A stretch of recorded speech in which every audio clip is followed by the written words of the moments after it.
প্রিয় সপ্তম শ্রেণীর পরীক্ষার্থী বন্ধুরা, তোমাদের জন্য এই ভিডিওটিতে আমি আলোচনা করতে চলেছি সপ্তম শ্রেণী অর্থাৎ ক্লাস 7 এর ফার্স্ট সামাটিভ এক্সামিনেশন 2025 2025 সালের ফার্স্ট ইউনিট টেস্টের সপ্তম শ্রেণীর ইংরেজি বিষয়ের প্রশ্নপত্র। এই ভিডিওটিতে উত্তর সহ আলোচনা করতে চলেছি, সম্পূর্ণ উত্তর সহ আলোচনা করতে চলেছি, তাই অবশ্যই দেখে নিতেই হবে। বন্ধুরা, সম্পূর্ণ সিসি পদ্ধতি অনুসরণ করে এবং নতুন পদ্ধতি হলিস্টিক পদ্ধতি অনুসরণ করে এই প্রশ্নপত্র তোমাদের জন্য তৈরি হয়েছে। ফুল মার্ক 30, সময় 1 ঘন্টা। নেম, এখানে তোমরা তোমাদের নাম লিখবে, রোল নাম্বারের জায়গায় তোমরা তোমাদের রোল নাম্বার লিখবে, সেকশনের জায়গায় তোমাদের সেকশন লিখবে। এইবার দেখো প্রথম কি বলেছে দেখে নেওয়া যাক। রিডিং কম্প্রিহেনশন সিন, এই সিনটা তোমরা আগে দেখে নেবে, তারপর প্রশ্নগুলোর উত্তর তোমরা দেখে নেবে। যাই হোক, সিনটা তাহলে ঝটপট দেখে নেওয়া যাক। কি বলছে দেখো, I am afraid I can only tell you very little in this letters of mine. আমার ভয়, আমি আমার এই চিঠিগুলিতে তোমাকে খুব কম বলতে পারি।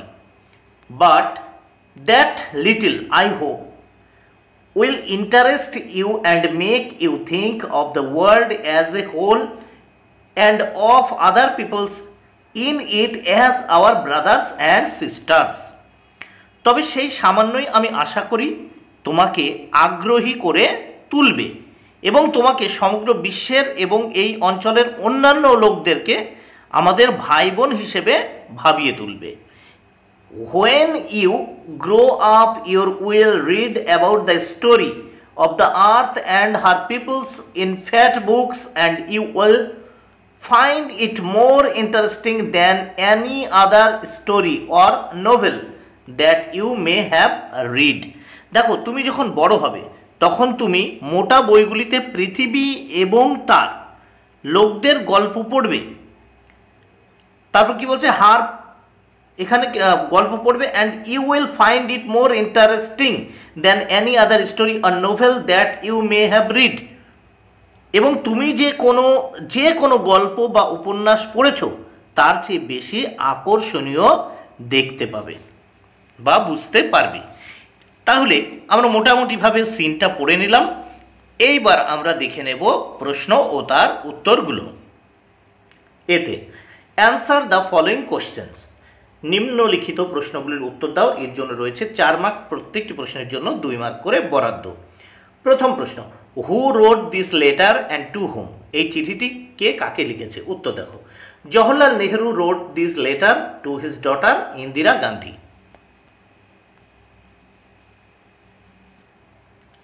2, what is more interesting than any other story or novel, কোন বিষয়টা খুব বেশি ইন্টারেস্টিং মানে উৎসাহজনক অন্যান্য গল্প বা নভেলের থেকে? আমরা এখানে পড়েছি, তোমরা ভালো করে দেখে নাও এখানে।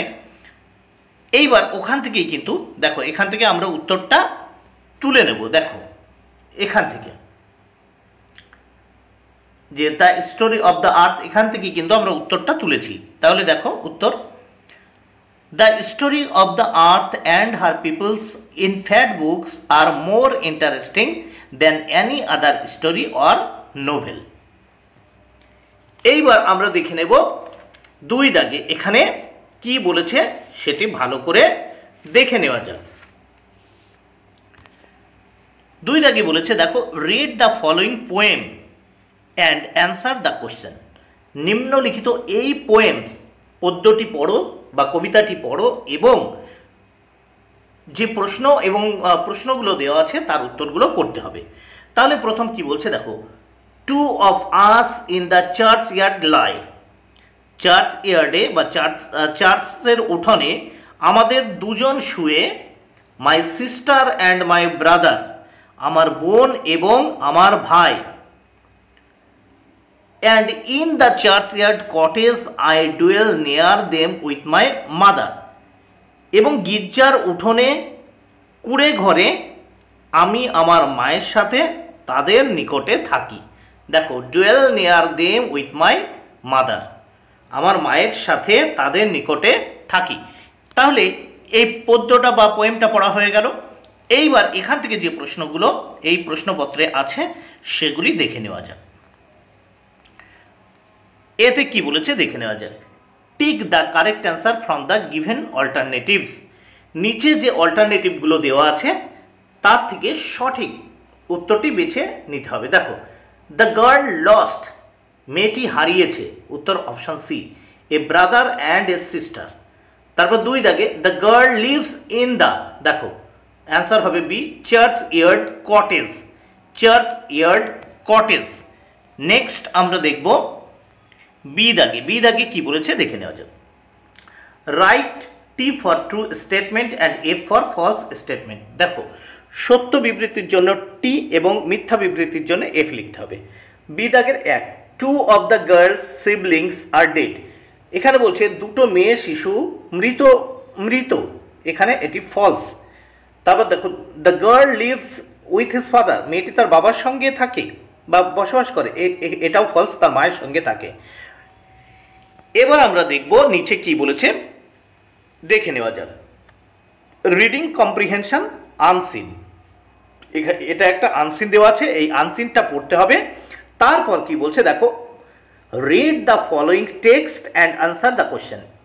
এই পাঠ্যটি ভালো করে পড়ে নিতে হবে, তারপর নিচের প্রশ্নগুলির উত্তর দিতে হবে। তাহলে দেখে নেওয়া যাক, তোমরা ভালো করে দেখে নাও আনসিনটা।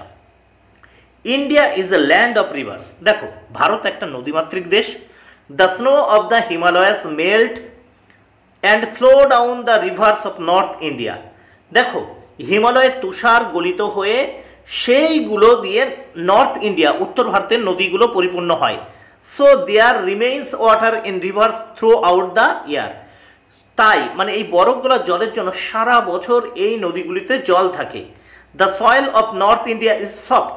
দেখো, উত্তর ভারতের মাটি হলো নরম, soft. So river water can go deep down the soil. দেখো, so river water can go deep down the soil. দেখো, সেই জন্য এই জলের যে গভীরতা এখানে অনেক কিন্তু বেশি হয়। It makes the river deep and navigable. এটা কিন্তু নদীকে অনেক ডিপ, গভীর করে এবং নৌ চলাচল, নেভিগেবল মানে হচ্ছে নৌ চলাচল যোগ্য করে তোলে। রিভার্স ক্যারি মাড, নদীগুলো কাদা বয়ে নিয়ে চলে, মানে কর্দমাক্ত মাটি বয়ে নিয়ে চলে। And make the land fertile, এবং জমিকে উর্বর করে তোলে, মানে নদীগুলো পলি বহন করে এবং জমিগুলিকে, আশেপাশের জমিগুলোকে কি করে, উর্বর করে তোলে। এইবার আমরা দেখে নিলাম আনসিন। তোমরা ভালো করে এটা স্ক্রিনশট দিয়ে নিতে পারো। দেখো, আমি এখানে পুরো রেখে দিয়েছি, এটা স্ক্রিনশট দিয়ে নাও, নেওয়ার পরে ভালো করে পড়ে নাও এবং এই প্রশ্নগুলির উত্তরগুলো দেখে নাও এবং নিজেরা বুঝে নাও। Tick the correct answer from the given alternatives. নিচে যে প্রশ্নের উত্তরগুলো দেওয়া আছে সেখান থেকে সঠিকটি বাছাই করে উত্তর লেখো। প্রথমে এতে বলেছে India is a land of, answer হবে অপশান বি, রিভার। তারপর দেখো 2-এ north Indian rivers are, answer হবে অপশান সি, ডিপ, গভীর। এইবার আমরা এই প্রশ্নপত্রের নেক্সট পেজ দেখব। নেক্সটে কি বলেছে দেখে নেওয়া যাক। Complete the following chart with information from the text. এই যে আনসিনটা তোমরা পড়লে বা আমি পড়লাম, সেখান থেকে উপযুক্ত ইনফরমেশন নিয়ে এই কজ এবং এফেক্ট, এটা এই ঘরটা পূরণ করতে হবে। এর জন্য রয়েছে 3 মার্ক, 3টি পূরণ করতে হবে। প্রথম দেখো, এফেক্ট দেওয়া আছে there remains water in rivers throughout the year. তাহলে কজে আমি লিখেছি, দেখো the snow of the Himalayas melt and flow down the rivers of north India. এবার দেখো কজে আছে the soil of north India is soft. এর এফেক্ট ফল কি, so river water can go deep down the soil. এইবার দেখো 3-এ এফেক্টে আছে it makes the land fertile. এর কারণ কি, রিভার্স ক্যারি মাড, মানে নদীগুলো পলি বহন করে নিয়ে চলে বা কাদা বহন করে নিয়ে চলে। এইবার আমরা দেখে নেব কি বলছে grammar and vocabulary. Grammar and vocabulary দেখে নেওয়া যাক। 4-এ কি বলছে, 4 দাগে fill in the blanks with appropriate possessive pronouns and possessive adjective. দেখো, এখানে পজেসিভ প্রোনাউন এবং পজেসিভ অ্যাডজেক্টিভ দ্বারা পূরণ করতে হবে। তাহলে আমরা দেখে নিই, yesterday I forget to take back my pen, শূন্যস্থানে মাই পেন ফ্রম সুনীল। দেখো, ইয়েস্টারডে গতকাল, আই ফরগেট আমি ভুলে গিয়েছিলাম টু টেক ব্যাক ফেরত নিতে আমার কলমটি। দেখো মাই পেন ফ্রম সুনীল, কার কাছ থেকে? সুনীলের কাছ থেকে। আই গেভ হিম মাইন, আমি আমার পেনটি দিয়েছিলাম, মাইন মানে আমার যে পেনটি দিয়েছিলাম, in the class because he didn't bring his, কারণ সে তার কলম নিয়ে যায়নি। তাহলে আই গেভ হিম মাইন শূন্যস্থানে mine in the class because he didn't bring his. এবার নেক্সট আমরা দেখব পাঁচ দাগে কি বলেছে। Fill in the blanks by choosing the correct form of verbs from the given alternative. দেখো এখান থেকে কারেক্ট ফর্ম বসাতে হবে ভার্বের, এই যে অল্টারনেটিভগুলো দেওয়া আছে এখান থেকে নিতে হবে। দেখো এখানে আমরা পাশের দেখব, সীমা, শামিম অ্যান্ড রোহিণী। দেখো আর হবে, আর মাই ফ্রেন্ডস, এখানে এম ইজ আর আছে, আর উত্তর হবে, তাহলে আর উত্তর। 2 দ্য গ্রেট স্কলার বোপদেব রোট মুগ্ধবোধ, তাহলে রোট হবে শূন্যস্থানে। 3 he lives within his means, তাহলে এখানে লিভস হবে। দেখো অলরেডি ব্র্যাকেটে লিভস, হ্যাভ লিভড রয়েছে। তাহলে এইবার আমরা দেখে নেব 6 দাগে কি বলেছে। 6 দাগে কি বলেছে দেখে নেওয়া যায়। Feel in the blanks with suitable article and preposition. দেখো শূন্যস্থান পূরণ করতে হবে একেবারে সঠিক আর্টিকেল এবং প্রিপোজিশন দ্বারা। এতে রয়েছে দেখো 2 মার্ক, প্রত্যেকটি আর্টিকেল প্রিপোজিশনের জন্য রয়েছে বা শূন্যস্থান পূরণের জন্য রয়েছে 1/2 বা হাফ মার্ক করে বরাদ্দ। Ishwarchandra Vidyasagar wrote a Bengali primary, দেখো প্রাইমার, তাহলে এ হবে which is used even today. We are proud of শূন্যস্থানে of Vidyasagar for his great work in the field of education, তাহলে ইন এখানে অফ এডুকেশন। এইবার আমরা নেক্সট পেজ দেখে নেব এই প্রশ্নপত্রের কি বলেছে দেখে নেওয়া যাক। দেখো find out words from the passage in question number 3 which mean the following. তাহলে দেখো ওই যে আমরা আনসিনটা পড়েছি, আনসিন থেকে উপযুক্ত ওয়ার্ড নিয়ে এই যে ওয়ার্ডগুলো রয়েছে তার অর্থ লিখতে হবে। তাহলে প্রথমে রয়েছে কি অ্যাবল টু বি সেইড, মানে কি নৌ চলাচলের যোগ্য। তাহলে আমরা পড়েছিলাম নেভিগেবল মানে হচ্ছে নৌ চলাচলের যোগ্য। এরপর দেখো 2 রয়েছে 7 2 ক্লে মানে কাদা, আমরা পড়েছি মাড মানে পলি বা কাদা। এইবার দেখো রাইটিং স্কিলে কি রয়েছে রাইটিং স্কিল। দেখো এখানে write a story with a title and a moral using the following hints, এর জন্য রয়েছে 7। দেখো একটা গল্প লিখতে বলেছে, তার মোরাল দিতে হবে, নীতি কথা দিতে হবে, এর জন্য রয়েছে 7 মার্ক। তাহলে এখানে হিন্টস রয়েছে a crow find meats flies to a tree, a clever fox say to crow sing. দেখো meat falls, fox takes, crow sad and flies away. তাহলে এটা দিয়ে এই যে হিন্টস রয়েছে, হিন্টস দিয়ে আমরা গল্পটি লিখে ফেলবো। তাহলে প্রথমে গল্পের টাইটেল দিয়েছি দেখো a foolish crow and clever fox. তাহলে এই গল্পটা তোমাদের কিন্তু জানা, আমি ঝটপট গল্পটা বলে দিচ্ছি, আর মানে এখানে বলছি না, তোমরা ঝটপট দেখে নাও এবং লিখে নিতে পারো। দেখো once there was a crow, he was hungry and looking something to eat. তোমরা বুঝতে পারছো একদা একটা কাক ছিল, সে খুব ক্ষুধার্ত ছিল এবং খাবার জন্য কিছু খুঁজছিল। After a long search he was able to get a piece of meat, অনেক খোঁজাখুঁজির পর সে একটা মাংসের টুকরো খুঁজে পেয়েছিল।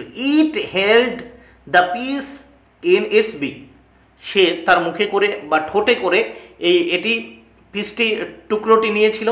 হি flew to a tree nearly, সে একটা গাছে উড়ে গিয়েছিল। The crow was about to eat when a fox appeared. দেখো কাকটি এটা মানে এই মাংসের টুকরোটা খেতে যাচ্ছিল, সেই সময় একটা শেয়ালের আবির্ভাব হয়। অ্যাপিয়ার্ড, দেখো হোয়েন এ ফক্স অ্যাপিয়ার্ড। তারপর দেখো the fox was very hungry, শিয়ালটা খুবই ক্ষুধার্ত ছিল। It saw the crow holding the piece of meat. দেখো এখানে মনে হচ্ছে যেন কেটে গেছে, এখানে এটা দেখো এখানে কিন্তু এটা দা হবে, এখানে এটা পিস, দেখো piece of meat in its beak. দেখো সে দেখতে পেয়েছিল কাকটি তার ঠোঁটে এক টুকরো মাংস ধরে রেখেছে। It wanted to get the meat, সে এটি পেতে চেয়েছিল এই মাংসের টুকরোটা। The fox was very clever, শিয়ালটা খুব চালাক ছিল। It thought out a scheme to befool the crow, তার চিন্তা ছিল বা সে ভাবছিল যে কীভাবে কাকটিকে বোকা বানানো যায়। It told the crow that it sang very well, দেখো এটি কিন্তু ওয়েল হবে, WELL, ওয়েল। সে কাকটিকে বলল যে তার গান খুব মিষ্টি, খুব ভালো। It flatter the crow and অ্যাক্সড it to be sing a song, এইভাবে সে প্রভাবিত হয়ে কি সে তার মুখ দিয়ে গান গাইতে গেল। দ্য ফুলিশ ক্রো ওয়াজ ট্রিকড, কিন্তু এই ফুলিশ ক্রো কিন্তু তার ট্রিকটি কিন্তু বুঝতে পারেনি। সে কি হলো দেখো, ইট ফেল্ট হ্যাপি অ্যান্ড, মানে ফুলিশ ক্রো তার মুখ থেকে কি করলো, কাকটি সেটা ফেলে দিল, কি মাংসের টুকরোটা পড়ে গেল। It felt happy and started singing, সে খুব খুশি হলো, মানে তার এই ট্রিকটা এতটাই পছন্দ হলো এবং সে খুব খুশি হলো এবং গান গাইতে শুরু করলো। অ্যাজ ইট ওপেন্ড ইটস বিক টু সিং, যখনই সে মুখ মানে গান গাওয়ার জন্য তার ঠোঁটটা ফাঁক করলো, দ্য পিস অফ, দেখো দ্য পিস, এখানে পিটা বোঝা যাচ্ছে না, এটা piece of meat fell down, মাংসের টুকরোটা মাটিতে পড়ে গেল। The fox picked up the piece and ran away, শিয়ালটি সেই মাংসের টুকরোটা নিল মুখে এবং দৌড়ে পালিয়ে গেল। দ্য ক্রো বিকাম, দেখো the crow became very sad and flies away, তখন কাকটি খুবই দুঃখিত হলো এবং সেখান থেকে উড়ে চলে গেল। তাহলে মোরাল দেখো, বি ওয়্যার অফ ফ্ল্যাটার্স,